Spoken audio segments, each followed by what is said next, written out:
Hi అండి, నా పేరు ఎండి హన్సారా. నేను 8వ తరగతి చదువుతున్నాను. తాండ్రా గ్రామంలో ప్రభుత్వ పాఠశాలలో చదువుతున్నాను. నాకు ఝాన్సీ రాణి లక్ష్మీబాయి అంటే చాలా ఇష్టం. దాదాపుగా 4 నుంచి 5 పేజీల డైలాగ్ సింగిల్ గా చెప్పడం అంటే మామూలు విషయం కాదు. అది 8 నుంచి 10 నిమిషాలు అవలీలగా చెప్తుంది.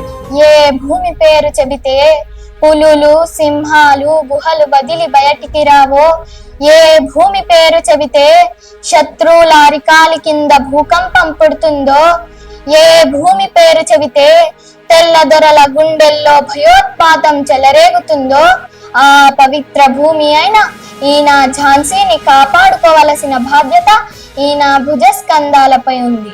యుద్ధమా లేక తల్లి కర్తవ్యమా? ఈ ఫిరంగి గుండ్లకు తుపాకీ గుండ్లకు భయపడి చెదిరిపోయే లేడి పిల్ల కాదురా ఈ ఝాన్సీ రాణి. దిక్కులు పిక్కటిలిన, పంచభూతాలు పారిపోయిన, పక్కన పిడుగులు పడ్డా తుపాకీలు పేలిన, మాట తప్పేదే లేదు, మడమ తిప్పేదే లేదు. ఒక్కో భారతీయుడు ఒక్కో సింహమై శత్రువుల్ని తెగ నరకాలి. నేను సిద్ధం.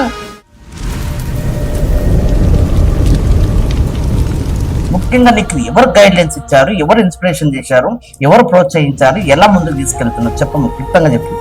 మా రాజలత మేడమే నాకు అన్ని నేర్పించింది.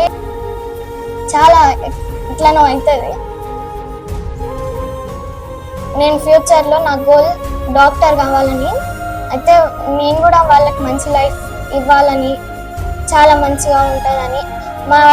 మా డాడీ చాలా కష్టపడతాడు, అంటే మిల్లుకి వెళ్ళి బస్తాలు మోసి అవన్నీ చేస్తాయి.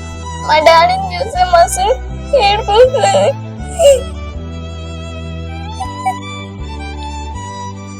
నా అంబిషన్ డాక్టర్ కావాలని అనుకుంటున్నాను.